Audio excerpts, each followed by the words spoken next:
J'ai eu beaucoup de chance dans les rencontres, en général, dans ma vie.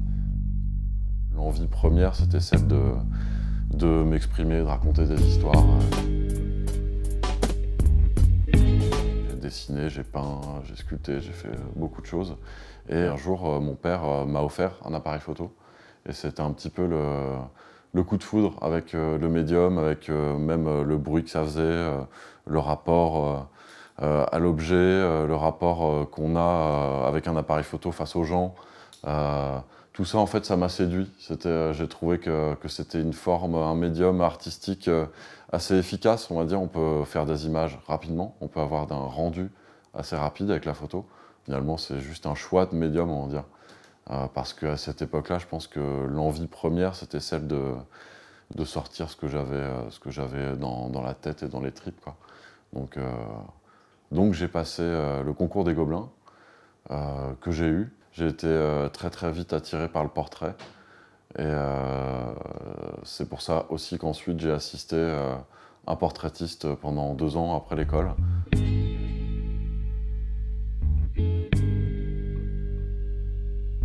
Moi, je fais de la photo où j'ai envie de m'exprimer de manière artistique, tout simplement pour comprendre, à mon avis, le monde dans lequel je vis. Voilà. Et la matière première de ce monde, c'est les gens. Donc, à chaque fois que je fais un portrait, j'apprends beaucoup sur les gens et sur moi-même. Et du coup, c'est ce qui m'excite le plus, c'est ce que j'ai envie de faire, c'est ce qui me fait réfléchir, c'est ce qui me fait évoluer. J'ai besoin d'un rapport humain, d'avoir des gens et de partager avec eux, quoi. Et à la fin, comme ça, je peux me dire si j'aime le genre humain ou pas. Ça change chaque jour.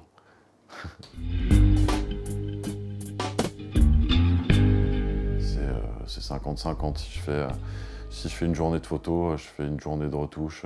Ce qu'on fait derrière un écran, en tout cas en portrait, et même en mode ou quoi, c'est ce qu'on faisait au labo avant. Personnellement, moi, je ne transforme pas les images. À la rigueur, je fais un peu de retouche pour enlever des petites cernes, les cernes grises parisiennes, tu vois, qui font plaisir à personne. Un petit bouton, une chromie aussi, parce que je gère mes couleurs. C'est une signature pour les photographes aujourd'hui. Je suis arrivé à m'équiper en ISO naturellement parce que je me sens bien avec ce type de matériel, quoi, tout simplement. C'est aussi en allant dans des studios, en travaillant avec des retoucheurs que j'ai vu qui travaillent avec ce type d'écran. Ce que je trouve intéressant chez